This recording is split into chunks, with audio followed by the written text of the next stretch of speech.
పార్టీలు ఏమైనా మనమంతా హిందువులమని గుర్తించి హిందూ దేవాలయాలపై దాడులు, హిందువులపై దౌర్జన్యాల్ని ఖండించాలని హిందూ ఉత్సవ సమితి పిలుపునిచ్చింది. సోమవారం హిందూ ఉత్సవ సమితి సభ్యుడు సత్యనారాయణ రెడ్డి మాట్లాడుతూ మన దేశంలో బంగ్లాదేశ్ లో హిందువులపై దాడులు హెచ్చుమీరాయని ఆందోళన వ్యక్తం చేశారు. హిందువులు జాగృతం కావాల్సిన సమయం వచ్చిందని తెలిపారు. బంగ్లాదేశ్ లో హిందువులపై దాడుల్ని నిలిపివేయాలని కోరారు. ఈ నెల 4వ తారీఖు బుధవారం ఉదయం 10 గంటలకి అర్చన చౌరస్తా నుండి శాంతి ర్యాలీ చేపడుతున్నామని, ఆ ర్యాలీకి అందరూ పాల్గొనాలని విజ్ఞప్తి చేశారు. ఈ సమావేశంలో తోట తిరుపతి ఇతర సభ్యులు పాల్గొన్నారు.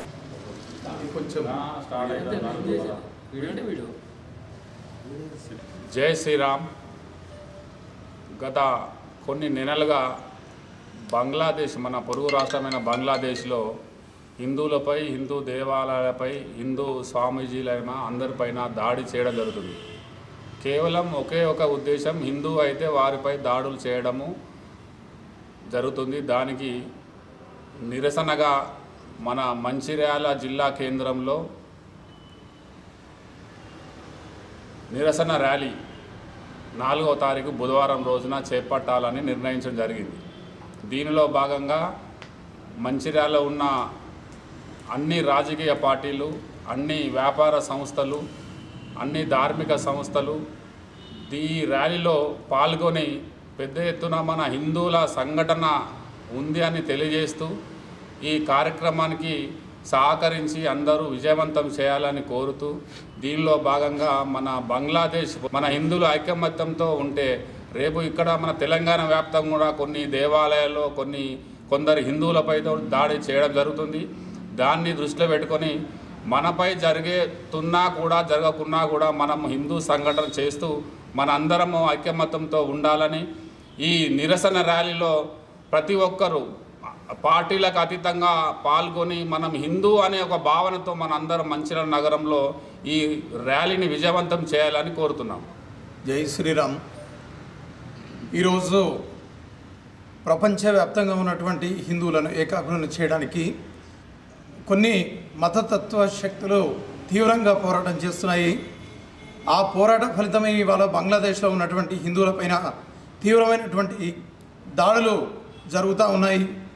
1947 తర్వాత పాకిస్తాన్కి స్వాతంత్రం ఇచ్చి పాకిస్తాన్ని మత ప్రాతిపదికన భూభాగాన్ని విడగొట్టినప్పటికీ కూడా భారతదేశంలో ఉన్నటువంటి ముస్లింలు అక్కడికి వెళ్లకుండా ఇక్కడే ఉండి అక్కడ ఉన్నటువంటి హిందూ మైనారిటీ హిందువులందరినీ కూడా మతం మార్చడం, వారిపైన దాడులు చేయడం, అక్కడ ఉన్నటువంటి దేవాలయాలను కూల్చివేయడం జరిగింది. ఆ తర్వాత బెంగాలీ మాట్లాడే వాళ్ళకు అనుకూలంగా బంగ్లాదేశ్ని విడిపోవడానికి నిర్ణయం తీసుకున్నప్పుడు హిందూ సమాజం అంతా కూడా ఐక్యంగా పోరాటం చేసి పాకిస్తాన్పై బంగ్లాదేశ్ ఏర్పాటులో ప్రధానమైనటువంటి పాత్ర పోషించింది.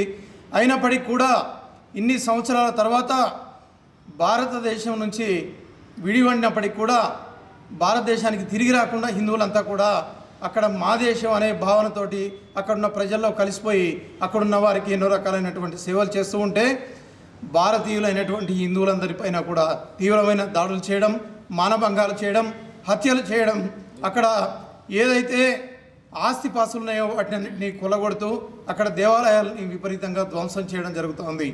గత కొన్ని నెలలుగా మనం గమనించినట్లయితే అక్కడ ఉన్నటువంటి హిందూ మహిళలను ఎత్తుకొని పోయి మానభంగాలను చేయడం, హత్యలు చేయడం పరిపాటిగా మారిపోయింది.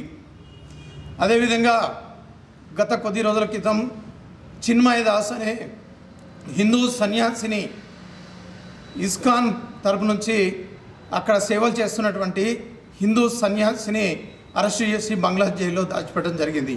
ఆయన ప్రాణాలకి ముప్పు పొంచి ఉన్న కారణంగా యావత్ భారతదేశం హిందూ సమాజం అంతా కూడా ఆందోళన చెందుతూ ఉంది. ఈ విషయంపై ప్రభుత్వాలపై ఒత్తిడి తీసుకురావడానికి, ప్రభుత్వాలని బంగ్లాదేశ్పై దాడి చేసైనా సరే అక్కడ హిందువులను రక్షించడానికి ముందుకు రావాలని చెప్పేసి మేము కోరుతా ఉన్నాం. అదేవిధంగా యావత్ భారతదేశంలోని ప్రజలందరూ కూడా 4వ తేదీన ర్యాలీలుగా నిరసన తెలియజేయాలని చెప్పేసి నిర్ణయించడం జరిగింది. ఆ నిర్ణయంలో భాగంగా 4వ తారీఖు బుధవారం రోజున ఉదయం 10 గంటలకు గంగారెడ్డి చౌరస్తా అర్చనా టెక్స్ దగ్గర నుంచి మనం శాంతియుతమైన ర్యాలీని తీయడానికి నిర్ణయం చేయడం జరిగింది. దానికోసం మీరంతా కదిలి వస్తారని చెప్పి ఆశిస్తూ ఈ ర్యాలీని విజయవంతం చేయవలసిందిగా మరొక్కసారి హిందూ ఉత్సవ సమితి తరపున మిమ్మల్ని కోరుతూ విజయవంతం చేయాల్సిందిగా తెలియజేస్తున్నాను.